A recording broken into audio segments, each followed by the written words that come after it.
वाले हैं, क्योंकि अभी तक वन साइडेड स्टोरी सबने सुनी है। तो सबसे पहले बताइए, 2.5 साल बाद अपने देश आना हुआ है।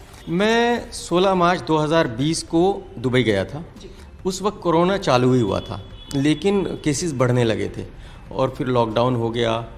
और फिर तो फर्स्ट लहर, सेकंड लहर, तीसरी लहर, चौथी लहर आती ही रही। तो मैंने जब भी ये सोचा कि मैं वापस आऊं, उस वक्त फिर कोई ना कोई लहर आ जाती थी, तो मैं फिर नहीं आया। और यही वजह है कि मैं 30 महीने के बाद 29 को पिछले महीने में वापस आया। और वापस आया तो फिर क्या क्या हुआ आपको पता ही है। क्या क्या हुआ, हमने जो सुना जो समझा वो पता है। अब हम सब आपसे जानना चाहते हैं कि ये क्या हुआ और क्यों हुआ। आप एयरपोर्ट पर आए लेकिन घर नहीं आए, बल्कि सीधा जेल चले गए। सीधा जेल चला गया। एक्चुअली हुआ ये कि कुछ पॉलिटिशियन थे, उन्होंने कुछ 3-4 केस बना दिए मेरे जाने के बाद। मैं 16 मार्च 2020 को गया और मेरे ख्याल में नवंबर अक्टूबर के आसपास उन्होंने कुछ केसेस बनाए, फेक केसेस बनाए, और वो फेक केसेस बनाकर उन्होंने ड्रॉअर में रख लिए और मेरा लुकआउट नोटिस भी निकलवा दिया। हालांकि एज़ पर लॉ अगर कोई केस मेरे ख़िलाफ़ रजिस्टर हुआ है तो मुझे इन्फॉर्म करना चाहिए, मुझे नोटिस आना चाहिए, मुझे पुलिस का फ़ोन आना चाहिए, लेकिन मुझे किसी ने कुछ नहीं बताया। इसका मतलब ये साफ़ है कि भाई मुझे हरेस करने के लिए वो केसेस बनाए गए थे। और जैसे लुकआउट नोटिस है, लुकआउट नोटिस कब निकलता है? जब किसी ने सरकार के ख़िलाफ़ कुछ किया हो। अगर मेरी और आपकी लड़ाई है पर्सनल, तो उसमें लुकआउट नोटिस नहीं होता। लेकिन इस केस में लुकआउट नोटिस भी निकाला गया और वो भी चुपचाप ड्रॉअर में रखा गया। मतलब उसका भी मुझे नोटिस नहीं दिया गया कि भाई आपके ख़िलाफ़ ऐसी कोई लुकआउट नोटिस निकाला जा रहा है। और जाहिर सी बात है, जब मैं आया तो सीधा मुझे एयरपोर्ट पर रोक लिया और उन्होंने कहा कि भाई आपके ख़िलाफ़ तो ऐसे ऐसे केसेस हैं। तो मैं भी हैरान हो गया कि यार क्या केसेस हैं, कि ट्वीट्स के केसेस हैं। आपने 2020 में ट्वीट्स किए थे। तो मैंने भी यही सोचा कि भाई ट्वीट्स के केसेस हैं तो जाहिर सी बात है मैं पुलिस स्टेशन में जाऊंगा और वहीं मुझे ज़मानत दे देंगे, क्योंकि वो सारे बेलेबल ऑफेंस हैं। वो ऐसा ऑफेंस नहीं है जिसकी वजह से मुझे जेल जाना पड़े।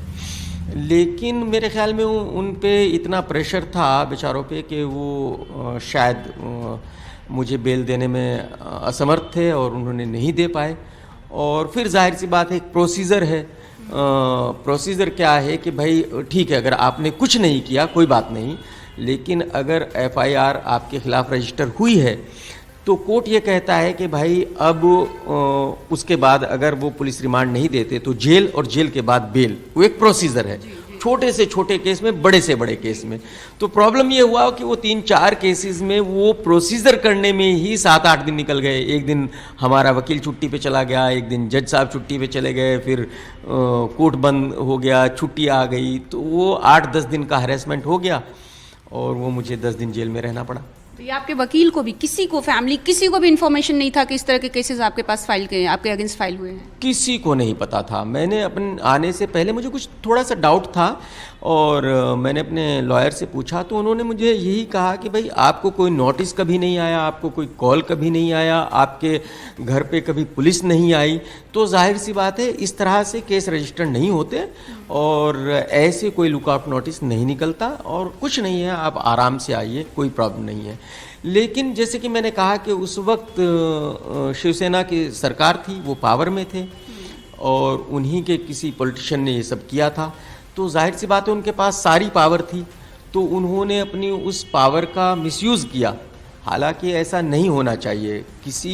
कोई भी पार्टी हो, किसी के ख़िलाफ़ इस तरह से अपनी पावर का मिसयूज़ किसी को भी नहीं करना चाहिए।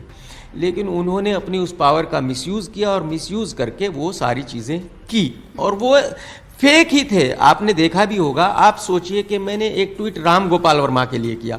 राम गोपाल वर्मा को कोई प्रॉब्लम नहीं है, मुझे कोई प्रॉब्लम नहीं है, हम दोनों दोस्त हैं। लेकिन एक तीसरे आदमी को प्रॉब्लम है और उसने उस पर केस करा लिया, FIR रजिस्टर करवा दी, जबकि हो नहीं सकती ऐसे। तो वो पावर का मिसयूज़ किया गया, वो FIR रजिस्टर कराई गई बिना राम गोपाल वर्मा से पूछे। तो जितने भी केसेस थे वो इसी तरह बनाए गए। और ऊपर वाला तो है ना, ऊपर वाला तो देख रहा है। अब जिन्होंने पावर का मिसयूज़ किया था उनका क्या हाल है आज देख लीजिए, कैसे गली गली भटकते फिर रहे हैं, क्या हाल हो रहा है। अपने नाम के लिए भी लड़ाई लड़नी पड़ रही है, शायद अब तो उनको अपना नाम भी नहीं मिलेगा, अपने नाम के लिए भी तरस जाएंगे।